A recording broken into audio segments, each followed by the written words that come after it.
Bonjour et bienvenue dans Geeks TV, votre rendez-vous high-tech avec Bouygues Télécom. Cette semaine, nous sommes à l'IFA de Berlin pour vous présenter les nouveautés high-tech de la rentrée. On commence ce salon par les nouveautés téléphonie et tablettes. Chez Sony, on essaye de raviver la flamme du consommateur avec deux tablettes pour le moins originales. La marque japonaise a donc officialisé sa tablette S. Pour se démarquer de ses concurrents et bien différencier son produit, elle a un design asymétrique qui n'est pas sans rappeler un magazine replié.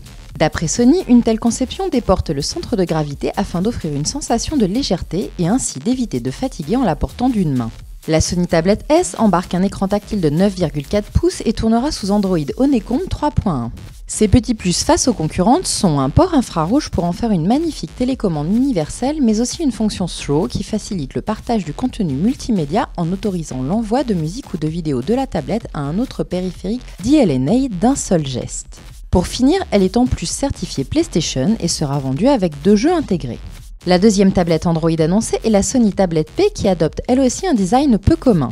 Elle se compose de 2 écrans de 5,5 pouces chacun qui peuvent être utilisés indépendamment ou de façon combinée et se replient en deux pour se ranger. Outre une mémoire interne limitée à 4 Go, elle a les mêmes spécificités que la tablette S. Sony la veut comme un outil plutôt dédié aux hommes d'affaires pour travailler et avoir une bonne vision sur les mails ou encore le calendrier. Elle est tout de même elle aussi certifiée PlayStation.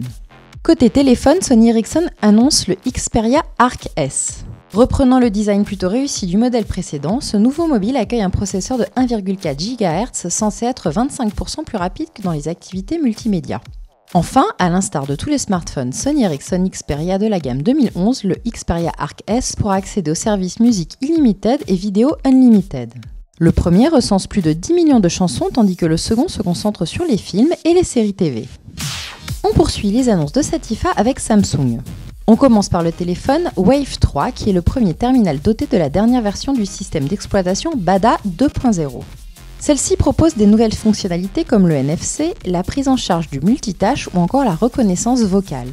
Sa coque en aluminium brossé coulisse pour accéder à la batterie et à la carte SIM. Un bien joli produit bien fini. Samsung, qui teste toujours les formats de tablette, dévoile sa nouvelle Galaxy Tab 7.7. C'est une tablette équipée d'un écran Super AMOLED+, d'un processeur double cœur et Android Honeycomb 3.2. Ses finitions métal sont elles aussi très agréables. La belle surprise de la marque coréenne vient avec son troisième produit, le Galaxy Note. Il s'agit d'un grand smartphone qui tient dans une seule main, mais avec son grand écran permet d'avoir le confort visuel d'une tablette. On retrouve un stylet qui permet pour les textes longs ou le dessin d'avoir une meilleure précision qu'avec les doigts. Chez Toshiba, on a pu découvrir la nouvelle AT200. Il s'agit de la tablette 10,1 pouces, la plus fine et la plus légère au monde, avec seulement 558 grammes et 7,7 mm d'épaisseur. L'ensemble est constitué d'une coque en aluminium brossé. Son point faible viendra peut-être de l'absence de modèle avec 3G intégré. On enchaîne avec les GPS TomTom. Pour aller toujours plus loin et dans de meilleures conditions, la marque ajoute à ses services de nouvelles fonctionnalités comme TripAdvisor ou Yelp pour obtenir plus d'informations en live. Les GPS du constructeur intègrent également un client Twitter afin de partager facilement sa destination et son heure d'arrivée.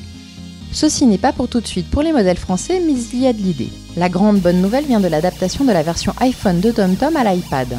Lors de la prochaine mise à jour du logiciel sous iOS, l'appli sera compatible avec la tablette. L'autre excellente nouvelle, c'est que les possesseurs de la version iPhone n'auront pas à repayer. Une seule licence permettra de l'installer sur les deux modèles. On termine cette émission avec Multiplication.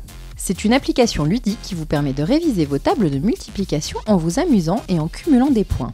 On peut s'entraîner seul ou à plusieurs, de quoi faire de vrais battles avec ses kids et continuer à faire fonctionner ses neurones. Welcome to the dark side and welcome to Berlin. Et voilà, c'est fini pour cette semaine. On se retrouve lundi prochain pour la suite de la visite de l'IFA. Bouygues Télécom, en faire plus pour vous.